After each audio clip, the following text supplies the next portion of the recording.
The alleged girlfriend of Alcaraz accepts harassment on social media as part of her fame. Emma Raducanu has decided to normalize an uncomfortable reality: online abuse is not going to disappear. The 2021 US Open champion assumes it as a consequence of public exposure and the early success that placed her at the center of the media spotlight. Her reflection is not resignation, but a form of emotional shielding. The Briton is going through a transitional period following her professional split from Francis Roch. Although she maintains a good relationship with the Spanish coach, she acknowledged differences in key aspects of their work.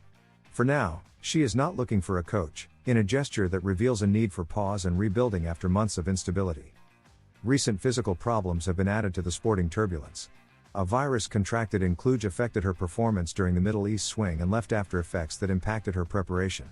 Indian Wells appears as a turning point to measure her recovery and relaunch in a regular season.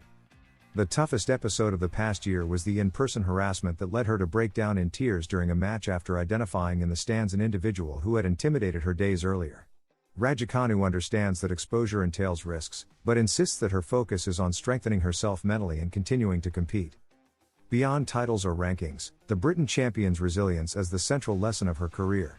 She knows that the tour is demanding and that setbacks are part of the journey.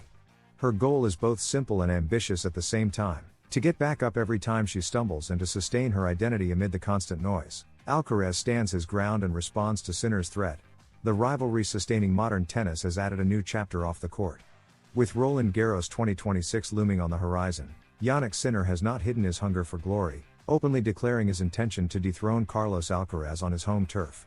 However, the Spaniard, far from engaging in an exchange of fire, has responded with a philosophy of steel.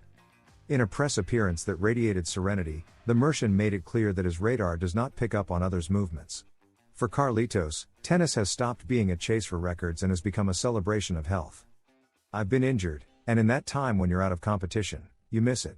You realize how beautiful it is. So once I can do it, it's time to stop thinking about the rest and think about how fortunate I am, Alcaraz confessed. This statement is not just a diplomatic phrase, it is a declaration of intent. After tasting the bitter flavor of a break due to injury, Alcaraz has reset his mentality. The poison of competition is now managed through enjoyment, a psychological tactic that is often more lethal than any inside-out forehand. The assault on the clay throne. While the tennis world anticipates a train collision in Paris, Alcaraz keeps a steady pulse. His goals for 2026 are clear: the Masters 1000 events and the Grand Slams. But above the trophies, his great objective is absolute dominance through happiness on court. "Even if I lose a point or a match, you'll see me happy because I love competing," declared the world number one. Sinner wants the throne, but Alcaraz has built a mental wall where there is only space for his own tennis.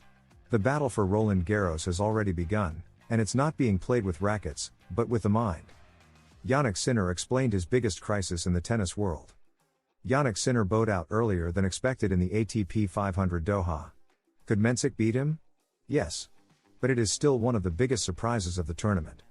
The Italian acknowledged his opponent's high serving level, admitted specific mistakes at key moments, and conceded that he was not entirely clear-headed in certain decisions, although he made it clear that he is not worried about his current level. "I made a couple too many mistakes, but it can happen. I'm a bit upset about how I handled some moments, although it's something that can happen. Every player goes through ups and downs. I've had 2 incredible years and now I'm in a small dip, but it's not something that worries me. I know I can play better tennis. In our job, we all have ups and downs." With this Sinner defeat, the ATP 500 Doha trophy seems set up for Carlos Alcaraz, who now has the chance to win another title and extend his reign at the top of the rankings. The difference between the Spaniard and the Italian is 2,850 points, which could increase to 3,150 if the world number one maintains his streak in Qatar. What's coming in the short term? I know how to come back. I'm very calm. I'm sure the work will bear fruit, the results will come. Maybe not in Indian Wells or in Miami, but the work will pay off. It's okay. In the medium term? We are working on the physical side. Now we have 2 weeks where we can work well and load up on fuel for the upcoming tournaments. I'm trying to find a good balance because in Australia I was a bit flat. In this match I tried to push a bit more, but here too I have to find the balance. And in the long term? One of my big goals will be Roland Garros, but that goal is still far away. We've seen that all players have suffered throughout their careers, although I wouldn't call this suffering yet. I've just lost a couple of matches. I also need to remember what I've done over the last 3 years, in which I've won a lot of matches and lost few. The confidence to play good tennis is there. An Italian tennis legend like Adriano Panatta has called for respect for Jannik Sinner after the large amount of criticism he is receiving following his defeat to Djokovic in Australia and, above all, against Mensik in Doha. The former player pointed to Spain as one of the main sources of criticism toward the current world number 2 in the ATP rankings. Known for always expressing his opinion very forcefully, Italian tennis legend Adriano Panatta spoke about the current form Jannik Sinner is experiencing. Accustomed to excellence in his game, the current world number 2 fell to Novak Djokovic in the semi-finals of the Australian Open 2026 after having won the Oceanic Grand Slam twice in a row. However, what has truly raised alarms was his defeat to Jakub Mensik in the quarterfinals of the ATP 500 Doha. For Panatta, that crisis does not exist.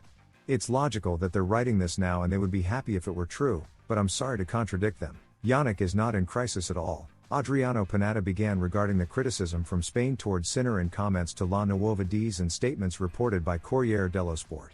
In conclusion, Panatta is clear that the criticism of Jannik Sinner for his last 2 defeats is unjustified. Someone like Sinner, who is the world number 1, who has won everything in his career and was almost unbeaten, cannot be criticized like this for 2 defeats, the former Italian player commented about the Fox's recent run of results. Wawrinka explains why Carlos Alcaraz and Sinner are better than Nadal, Federer, and Djokovic. The Swiss legend believes that new generations will always be better than the previous ones since the evolution of the game is evident.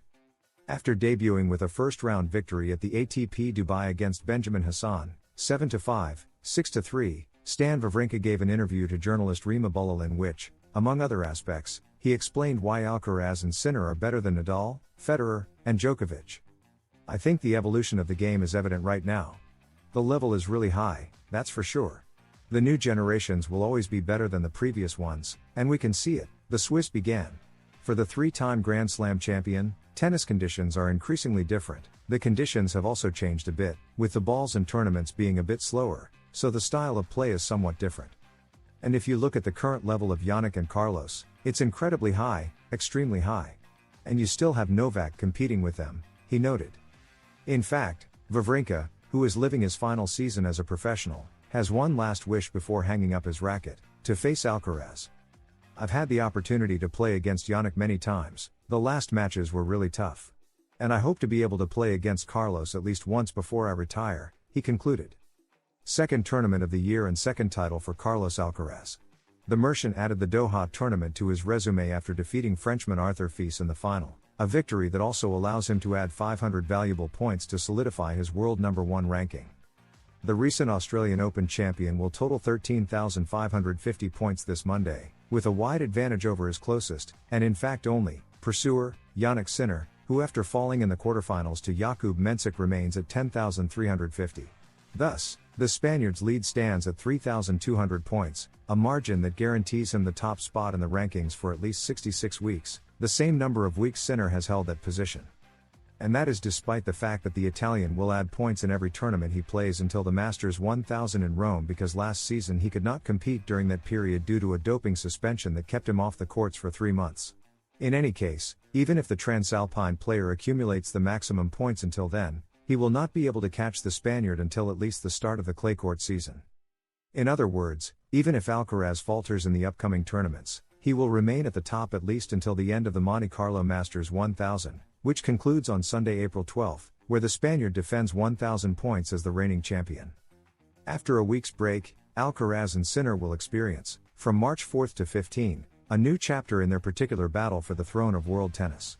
It will be at Indian Wells, where the Merchant defends the 400 points corresponding to last year's semi-finals, when he fell surprisingly to eventual champion Jack Draper.